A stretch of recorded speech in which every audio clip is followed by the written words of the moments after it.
Bismillahirrahmanirrahim. Alhamdulillahi rabbil alamin. Wa bihi nasta'in. Wassalatu wassalamu ala asyrafil anbiya'i wal mursalin wa ala alihi wa sahbihi ajma'in. Allahumma salli ala sayyidina Muhammadin al-fatihi lima ughliq wal qatimi lima sabaq nasiril haqqi bil haqq wal hadi ila siratikal mustaqim wa ala alihi wa sahbihi haqqa qadrihi wa miqdarihi al-azim. نوينا التعلم والتعليم والتذكر والتذكير والنفع والانتفاع والإفادة والاستفادة والحث على التمسك بكتاب الله وسنة رسوله والدعاء إلى الهدى والدلالة على الخير ابتغاء وجه الله ومرضاته وقربه وثوابه سبحانه وتعالى. أما بعد. Assalamualaikum warahmatullahi wabarakatuh. Jadi pertamanya kita panjatkan syukur, terima kasih kita kepada Allah Subhanahu wa taala kerana dengan taufik dan hidayah Allah Subhanahu wa taala masih lagi dapat kita bersama-sama di dalam majlis ilmu, iaitulah suatu majlis untuk mendekatkan diri kita kepada rahmat dan redha Allah Subhanahu wa taala. Dan kita harapkan daripada majlis seperti ini tidak lain dan hanyalah semata-mata untuk kita mencari keredaan-Nya dan juga memperbaiki diri kita sendiri daripada tidak tahu kepada lebih tahu. Baik. Jadi insya-Allah kita akan mulakan bacaan kitab kita, kitab Setangkai Padi Tinggal Bagi Mubtadi. Jadi pada minggu lepas, pertemuan sebelum ini, kita baru sahaja membincangkan tentang pengenalan bagi ilmu akidah. Okay. Dan saya kira detail jugalah kita bincangkan tentang pengenalan ilmu akidah itu. Dan saya harap nota berkenaan dengan pengenalan ilmu akidah itu simpangkan model-model, sebab kita boleh sebutkan juga itu sudah jarang juga dibahaskan, jarang dibentangkan. Okay. Sedangkan kita kata bahawa pengenalan ini cukup penting, sebagaimana yang kita nukilkan daripada perkataan Imam Al-Fannari rahimahullah ta'ala. Okay. Sebelum daripada kita nak mendalami sesuatu itu, apatah lagi ilmu, maka perlu kita berkenalan terlebih dahulu dengan ilmu tersebut, supaya dibimbangi kita melakukan perbuatan yang sia-sia ataupun kita buat sesuatu yang kita harapkan daripadanya manfaat yang besar buat diri kita, tiba-tiba berlaku sebaliknya. Maka sebab itu penting untuk kita fahami dulu pengenalan bagi suatu ilmu sebagaimana yang telah digariskan oleh ulama. Baik. Jadi kitab kita nama dia Setangkai Padi Tinggal Bagi Mubtadi. Okay. Saya tak pastilah nuskah nuskah sahabat-sahabat itu lagu mana kan. Tapi kalau nuskah saya ni tulisan lagu lah, Setangkai Padi Tinggal Bagi Mubtadi. Jadi baca model tu tinggal, bukan tanggal ataupun tanggal, tidak betul kan. Tinggal. Kalau boleh letak bagi pun tak apa, asalkan betul baca Tinggal Bagi Mubtadi. Baik. Jadi pengarang kita dia letak nama bagi risalah ini. Okay, saya panggil risalah lah. Okay, nanti kita akan jelaskan apa maksud risalah. Okay. Pengarang kita dia namakan kitab ataupun risalah ini sebagai Setangkai Padi. Itu asal ejaan dia. Kalau kita eja bahasa standardnya setangkai. Okay. Baik. Setangkai Padi. Okay.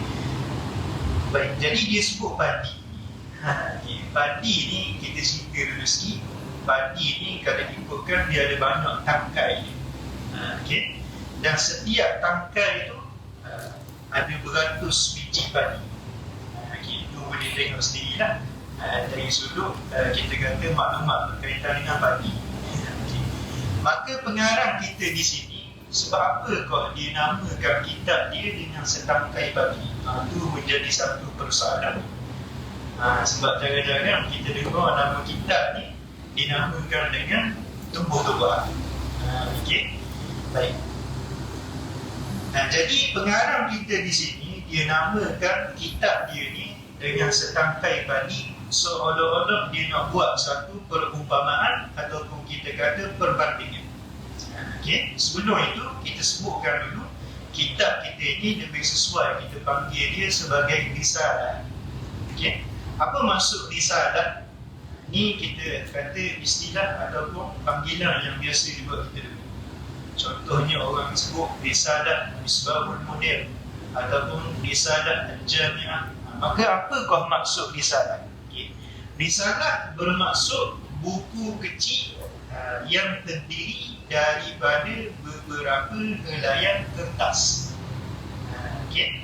Ataupun kita kata buku yang bersaiz kecil yang terdiri daripada beberapa muka surat yang mengandungi perbahasan asas mengenai sesuatu. Itu dipanggil risalah. Okay.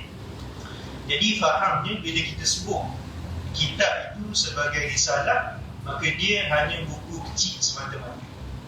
Okay, baik.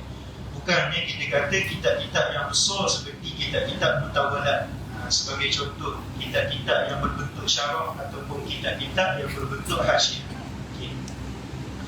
Jadi sekarang ni pengarang kita dia umpamakan kitab dia ini yang kita panggil risalah ini seolah-olah okay, kita kata semacam pagi. Okay. Apakah maksud dia?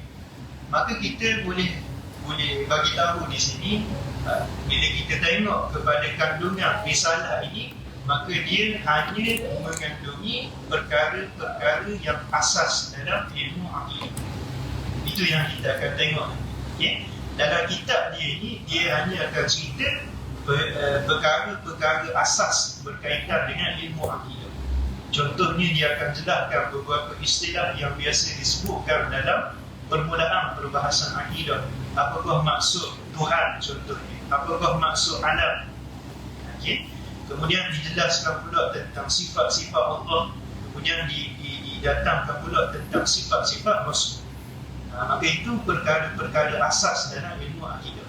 Jadi kita katakan di sini boleh jadi dia bandingkan risalah dia yang mengandungi asas ilmu akidah ini, dia bandingkan seperti setangkai padi itu dari sudut kita kata nak jadi permulaan ataupun asas bagi sesuatu yang lebih baik. Okay? Macam mana? Kita kata kalau padi, sebelum kita nak tanam banyak-banyak tangkai padi itu, kita akan mulakan dulu dengan setangkai padi. Okay? Selepas daripada kita harit lembu, bajak sama, okay? Bajak tanah tu, nak bagi tanah tu gembur balik apa semua, kita akan mulakan dulu bajak ataupun tanam setangkai padi. Selepas daripada setangkai padi itulah, barulah kita akan pergi kepada padi yang banyak-banyak. Kita akan tanam pula padi yang seterusnya. Jadi seolah-olahnya di sini beliau namakan risalah ini dengan setangkai padi, isyarat kepada risalah ini moga-moga dapat jadi permulaan bagi seseorang yang baru nak belajar ilmu akidah. Maksudnya apa? Kalau dah seorang tu dia baru nak kenal apakah itu pengajian ilmu akidah, apakah yang dibahaskan oleh ulama dalam ilmu akidah, maka ketika itu dia boleh belajar dulu kitab ini, risalah ini sebagai tangga, sebagai permulaan untuk dia lebih mendalam lagi dalam perbincangan ilmu akidah. Itu okay? Baik. Maka sebab itulah selepas daripada itu pengarang kita sebut tinggal bagi mubtadi. Apa maksud tinggal? Maksudnya sebagai simpanan ataupun kita kata warisan ataupun panduan bagi mubtadi. Baik. Siapakah yang dimaksudkan dengan mubtadi di sini? Okey. Mubtadi di sini dengan maksud orang yang baru nak mula belajar ilmu akidah. Itu maksud mubtadi di sini. Okey, saya lupa nak ingatkan okay, sepanjang pengajian kita ni kita akan ada catatan ataupun kita sebut dhamir. Okey. Itulah kebiasaan ni kita mengaji kitab-kitab turas. Perlu kepada kita tanda ataupun kita catat apa yang disebutkan oleh orang yang menyampaikan. Sebab itulah yang akan jadi kita kata panduan untuk kita ulang kaji balik apa yang kita belajar berkenaan dengan kitab tersebut. Okey, baik. Jadi tengoklah, kadang-kadang saya suruh tulis. Maksudnya saya sebutlah. Okey, sini tulis. Okey.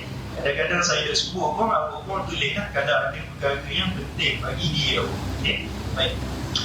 Jadi sebut kata mubtadi tadi dengan maksud yakni orang yang baru nak mula belajar ilmu akidah. Baik, kita ambil sikit faedah daripada lafaz mubtadi. Sebab semua ni lama juga dah pengajian Islam okay, jadi kita nak ambil sikit faedah daripada lafaz mubtadi. Okay, lafaz mubtadi, kalau sahabat-sahabat tengok dalam contohnya Hasyiah Baijuri, Hasyiah Al-Imam Al-Baijuri ke atas Fathul Qorib. Fathul Qorib tu syarah ke atas Matan Abi Syuja. Itu kitab yang masyhur lah dalam ilmu fiqh. Okay. Imam Baijuri dia sebut dobit macam mana kita nak baca mubtadi. Okay, mubtadi ni kita boleh baca bil hamzi ataupun wa'adani. Maksudnya boleh baca dengan hamzah ataupun tanpa hamzah. Kalau nak baca dengan hamzah kita sebut mubtadi, macam yang saya tulis kat depan. Okay. Kalau nak baca tanpa hamzah maka kita akan sebut mubtadi. Begitu cara. Okay. Baik, kemudian bila kita sebut mubtadi ataupun mubtadi ni, dia berasal daripada dia berpunca daripada ibtida. Itu kata dasar ataupun kita sebut masdar ibtida. Ibtida dengan maksud apa? Bermula ataupun permulaan. Kan kita belajar dengan Ustaz Hafiz mubtada. Ibtida, apa maksud ibtida? Permulaan, bermula. Okay. Kalau kita tasrih dia ibtada'a ya bertadi ibtida'an. Dan di sini mubtadi ini dia dari segi sorof dia, ilmu sorof dia berbentuk di atas isim fa'il, di atas wazan mufta'ilun. Sebab dia jadi mubtadi'un. Okey, baik. Jadi asal dia kalau kita turun kepada masdar dia dengan maksud permulaan, bermula. Tapi bila kita dah bentukkan dia jadi isim fa'il, maka kita terjemahkan dia orang yang bermula ataupun pemula. Baik. Macam kita sebut darbun. Darbun dengan maksud memukul. Tapi bila kita buat dia jadi isim fa'il, jadi daribun, maka dengan maksud pemukul. Sama juga di sini. Ibtida dengan maksud apa? Dengan maksud bermula.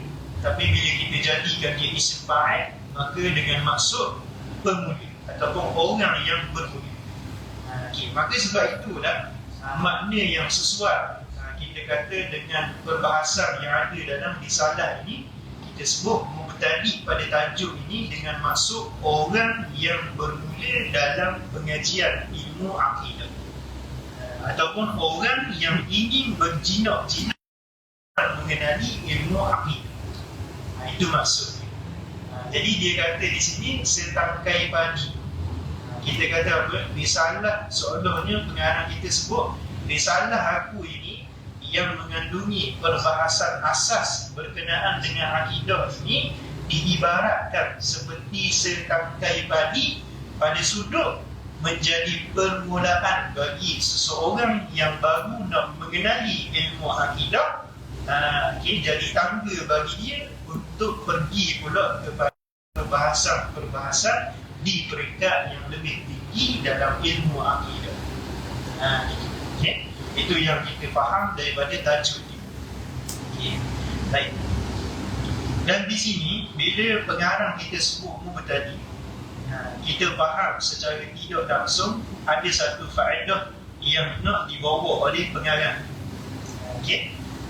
Syekh kita ni, pengarang kita ni, dia nak bawa satu faedah secara tidak langsung kepada kita, iaitu apa? Berkenaan dengan manhaj pengajian ilmu. Okay.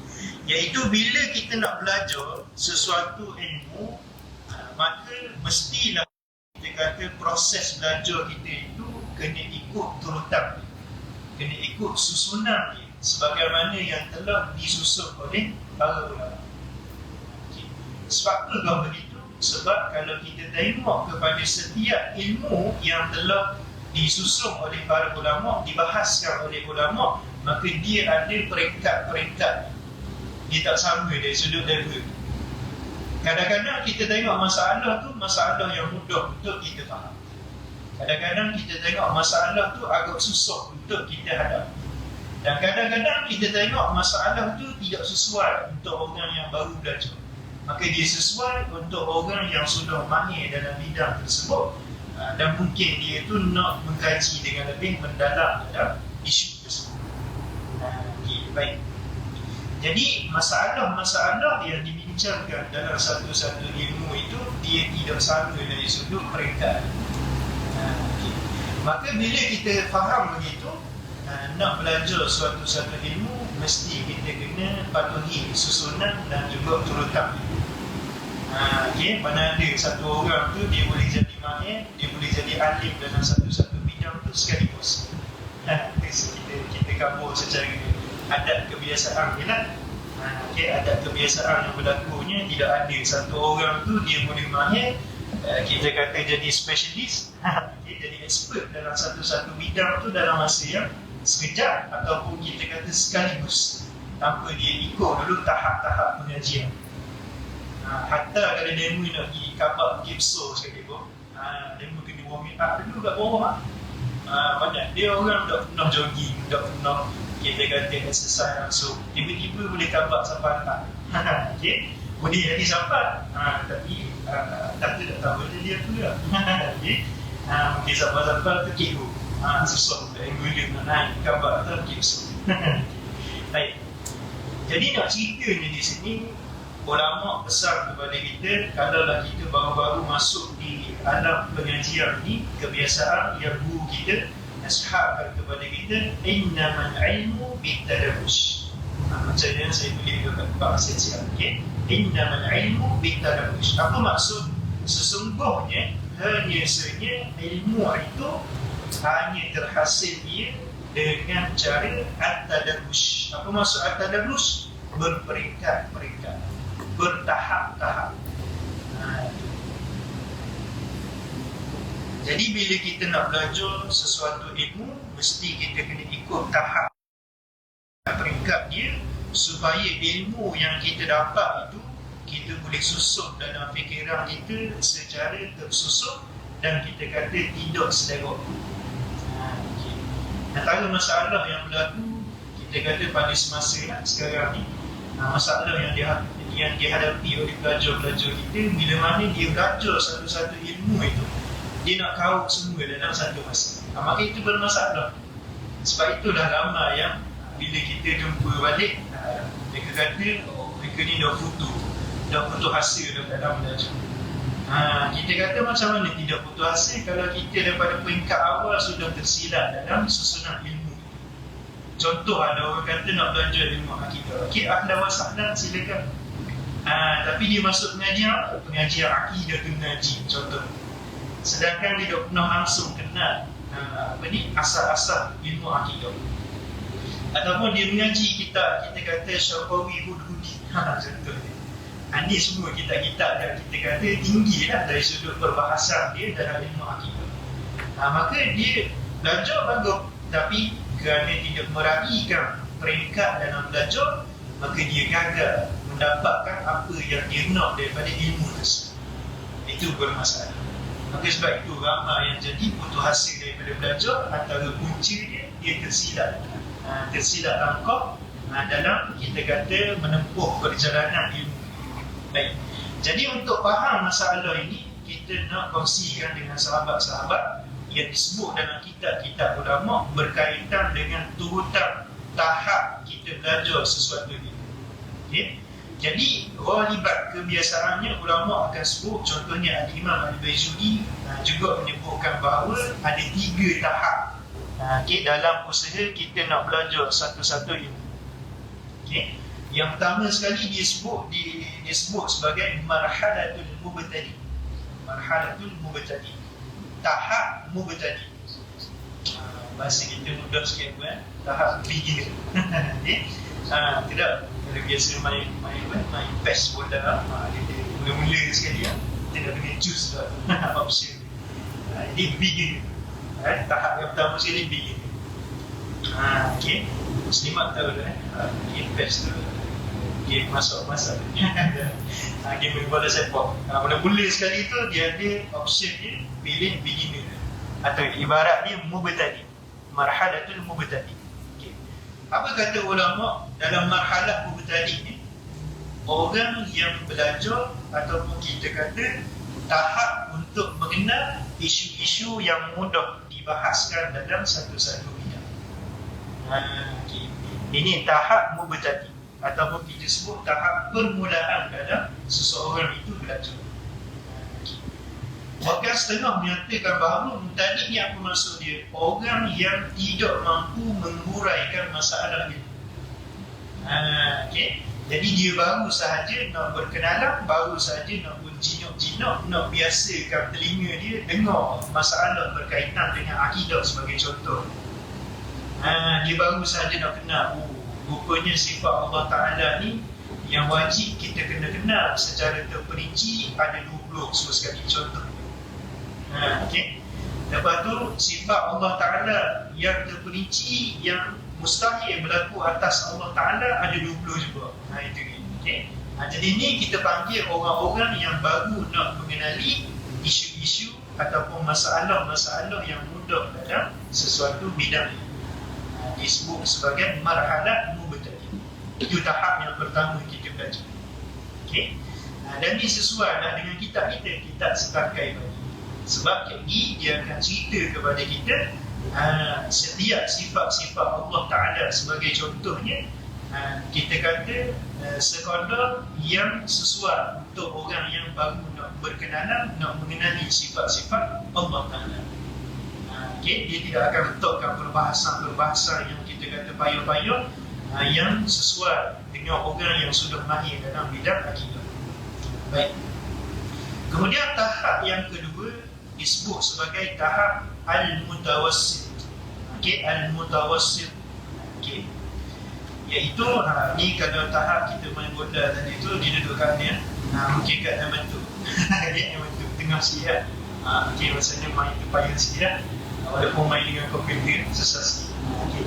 Jadi ni orang-orang yang belajar kita kata isu-isu pertengahan dalam bidang ni. Okay. Ataupun setengah ulama sebut orang yang sudah mampu menguraikan masalah ilmu tetapi belum mampu untuk mendatangkan alasan di atas huraian. Okay. Dia biasalah belajar ilmu akidah. Contoh, dia pernah khatam dah kitab Setarkai Bani, ataupun pernah dah khatam kitab Ummul Baraiyah, ataupun pernah dah hadiri daurah Aqidatul Awam sebagai contoh. Maka dia sudah ada kefahaman berkenaan dengan masalah tersebut. Dan bila dia dengar berulang kali dia hadir ke majlis itu, majlis ini, maka akhirnya membawa kepada dia mampu untuk cerita pula kepada orang lain. Itu dia panggil mampu untuk huraikan masalah ilmu. Dia boleh ajar pula kepada orang lain. Paling kurang dia boleh cerita balik kepada adik-beradik. Okay. Baik, tapi bila kita tanya kepada dia alasan ataupun dalil ke atas apa yang dia ajar tu, maka dia tidak dapat datang. Dia masih lagi belum mampu untuk bawa alasan terhadap apa yang dia syarahkan. Maka orang ini dia duduk di tahap pertengahan dalam belajar. Disebut sebagai marhalatul mutawassit. Baik. Kemudian tahap yang ketiga, ni tahap yang tinggi sekali. Profesional ataupun top player. Okay. Orang-orang yang kita kata mengenal isu-isu yang tinggi dalam bidang ilmu. Okay. Ataupun disebutkan oleh ulama, orang yang mampu menghuraikan masalah ilmu, kemudian dia mampu pula mendatangkan dalil ke atas apa yang disebut, bahkan dia mampu pula untuk mentarjihkan, menguatkan sesuatu pendapat bila mana ada perselisihan dalam sesuatu masalah ilmu. Itu di peringkat muntah. Okay, ni kita kata mungkin di peringkat orang yang sudah mahir dalam ilmu tersebut. Okay. Jadi baik, kembali semula kepada tajuk kita tadi. Kita sebut tinggal bagi mubtadi, maka lafaz mubtadi di sini kita kata boleh dengan maksud orang yang belajar isu-isu yang mudah dalam ilmu akidah. Orang yang baru nak berkenalan dengan isu-isu yang mudah, yang basic dalam ilmu akidah. Itu dia. Okay, baik. Itu kita ambil istifadah sikit, faedah sikit daripada lafaz mubtadi. Okay, jadi sekali lagi kita sebut sebagai kesimpulannya, nak belajar satu-satu ilmu jangan beroboh, jangan gaduh, jangan dojo. Ada orang dia nak jadi alim dalam masa satu hari, dia boleh.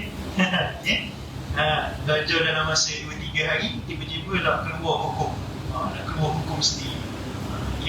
Maka kita kata itu tidak mengikut aturan tahap belajar yang betul. Salah dalam susunan pengajian. Mesti nak kena, kalau ada siti-siti nak jadi paket, mesti kena ikut susunan dia, perjalanan dia yang betul. Okey, baik. Kemudian dia kata susunan, yakni karangan ataupun penulisan Faqirun. Okey, Faqirun Ahmad Ismail As-Sanawi Al-Fatani. Okey, Faqir Ahmad Ismail As-Sanawi Al-Fatani. Apa maksud faqir? Kita tengok dulu lafaz faqir. Fakir ni kita terjemah dia dengan orang yang sangat berhajat, ataupun kita kata orang yang sangat betul-betul bergantung kepada Allah Subhanahu wa ta'ala. Okay. Baik, tengok sikit lafaz fakir. Fakir ni kalau kita bahas dia dari segi sorok lah, di atas wazan fa'ilun, okay, berasal daripada al-faqr. Kita kata dengan maksud berhajat ataupun memerlukan. Okay, faqra yafquru faqra. Okay, baik. Jadi fa'ilun, kalau kita bahas dari segi bahasanya, ini salah satu daripada sirah mubalaghah. Apa maksud? Bentuk wazan yang memberikan makna mubalaghah. Apa maksud mubalaghah? Hyperbola. Itu bahasa standard. Ataupun kita sebut nak bagi tahu makna yang melampau, makna yang berlebihan. Orang tu bagi nebel. Okey. Nak khabar makna yang nebel. Okey. Jadi kalau kita sebut contohnya lah, kalau kita sebut apa? Faqura ataupun yafquru semata-mata, maka dengan maksud apa? Memerlukan, berhajat, begitu saja. Okey. Tapi bila kita sebut faqirun, dengan maksud apa? Sangat memerlukan, amat betul-betul bergantung kepada Allah Subhanahu wa ta'ala. Itu. Jadi dia ada maksud, dia ada unsur makna yang melampau. Sebab apa? Sebab dia duduk di atas wazan fa'ilun daripada wazan sirah mubalaghah. Itu dalam ilmu bahasa. Baik. Okey, jadi bukan saja-saja tu pengarang kita sebut fakir. Okey, ada isyarat dia, ada faedah. Baik. Kemudian di sini kita boleh juga ambil satu faedah dan kita boleh jadikan sebagai pengajaran, suatu iktibar buat kita. Bila Syekh kita sebut fakirun, sebab apa dia dah sebut turut susunan Ahmad Ismail As-Sanawi Al-Fatani, tapi disebut dulu dengan susunan fakir. Maka ini nak isyarat kepada tawaduk dan rendah diri daripada pengarang. Okay? Jadi sebagai hamba Allah Ta'ala, setinggi mana pun kita kata kedudukan kita di sisi makhluk, kita ada jawatan jadi presiden ke, jadi sultan ke, ataupun jadi raja sedunia ke, tak kira lah. Tapi kita tetap rendah di sisi Khaliq, kita tetap rendah di sisi Allah Subhanahu wa ta'ala. Baik. Maka kita kata sealing mana pun kita suatu masa nanti ada ilmu yang banyak, kita tetap tidak terlepas daripada ketentuan dan juga kekuasaan Allah Subhanahu wa ta'ala. Maka di sini dia seolah-olah pengarang kita nak bawa satu faedah sebagai penuntut ilmu, mesti kita kena asah diri kita sokmo-sokmo dengan perasaan tawadhu, dengan sifat tawadhu. Bahkan Nabi SAW, riwayat Abu Hurairah dalam satu hadis menyebutkan bahawa wa ma tawadhu'a ahad lillah illa rafa'ahu Allah. Okey, tidak rendah diri seseorang itu kerana Allah, melainkan Allah pasti akan angkat darjat. Itu faedah orang yang tawadu. Jadi sesiapa yang sentiasa amalkan sifat rendah diri, maka Allah Ta'ala akan angkat kedudukan. Baik. Kemudian dia kata Ahmad Ismail As-Sanawi Al-Fatani. Baik, As-Sanawi itu dinisbahkan kepada Kampung Senil. Okay, As-Sanawi itu disebut kepada Kampung Senil. Kampung Senil ni kat mana? Kampung Senil ni terletak dalam daerah Jarrah, satu daerah di Fatani, di negeri Fatani. Kemudian Al-Fatani itu pula nisbah kepada Fatani yang terletak di selatan Thailand. Ini semua maklum lah. Okay? Baik, cuma kita nak cerita sikit siapakah penulis, iaitu Ahmad Ismail. Okay, baik. Ini penting juga kan, dalam mana-mana kita baca kitab, mesti kita kena kenal siapakah penulis. Antara faedah yang disebutkan oleh guru, kalau kita kenal siapa penulis ni, maka bila mana kita baca kitab dia, kita boleh sangka baik dan juga kita memuliakan penulis. Okay. Jadi bila kita faham begitu, kita takkan mudah untuk menyalahkan apa yang kita akan jumpa dalam perbahasan dalam kitab. Sepanjang kita belajar kitab dia, kita tidak akan mudah untuk menyalahkan. Bila kita ingat, oh dia ni siapa ni? Alim besar. Dia ni bukan orang biasa-biasa ni. Keturunan daripada ulama-ulama besar. Maka takkanlah dia boleh buat kesalahan-kesalahan yang mudah macam tu. Okay? Jadi bila kita kenal siapakah pengarang, kita akan lebih berhati-hati ketika mana kita mengkaji ataupun meneliti penulisan. Itu cara ni. Baik. Jadi siapakah penulis kita ni? Penulis kita ni keturunan daripada Al-Allamah Al-Arif Billah, Wali Allah, Tok Bendang Daya. Tok Bendang Daya tu ataupun nama dia Syekh Wan Mustafa Al-Fatani. Meninggal pada 1863 Masihi. Siapakah Tok Bendang Daya tua ni? Pernah suatu ketika dulu dia jadi Ulu Balang Sultan Fatani Darussalam, dan juga beliau merupakan pengasas bagi Pondok Bendang Daya. Kalau dia pergi Jana Muda Fatani itu, sebut saja Pondok Bendang Daya ni memang tak asing lah. Satu pondok yang cukup sohor, melahirkan ulama-ulama yang hebat. Itu nama dia Pondok Bendang Daya di Al-Fatani. Jadi nak ceritanya, anak cucu bagi Tok Bendang Daya ni kebanyakan ni semua jadi ulama-ulama yang besar, yang banyak menyumbang jasa kepada umat. Dan dia ni juga Ahmad Ismail ni merupakan anak mendakar. Anak mendakar juga anak saudara lah. Anak saudara bagi Syekh Wan Ismail bin Wan Abdul Qadir. Siapa ni? Pak Dawdi Mekah. Semua dengan nama Pak Dawdi Mekah. Pengarang bagi kitab Baquratul Amani dan juga syarah dia Tafsiratul Adani bi Alhan Baquratul Amani.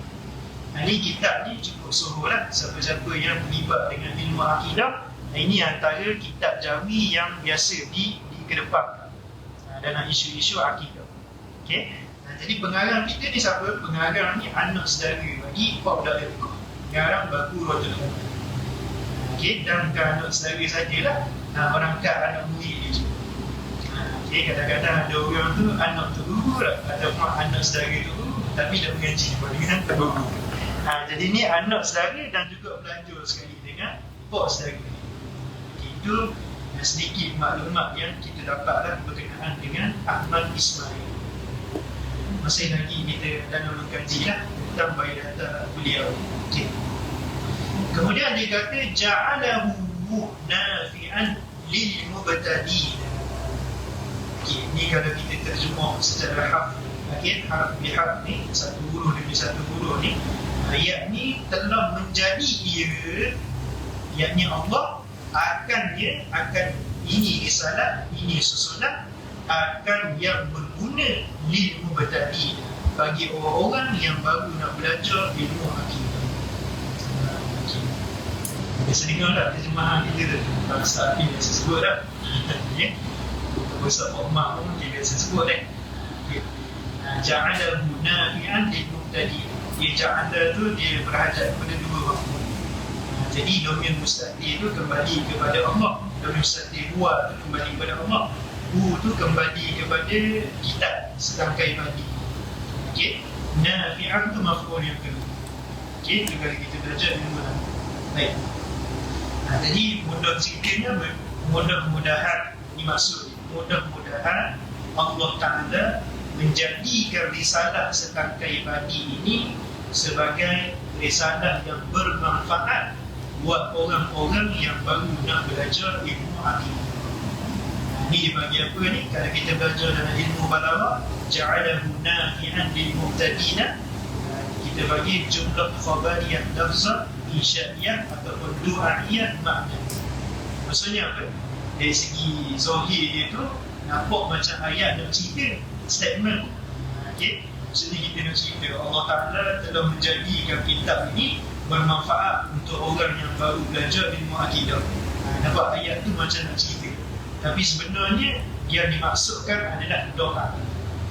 Okey, jadi moga sebab tu kita terjemah tadi, moga-moga Allah Ta'ala menjadikan risalah ini bermanfaat untuk orang yang baru belajar ilmu akidah. Okey, boleh faham tak?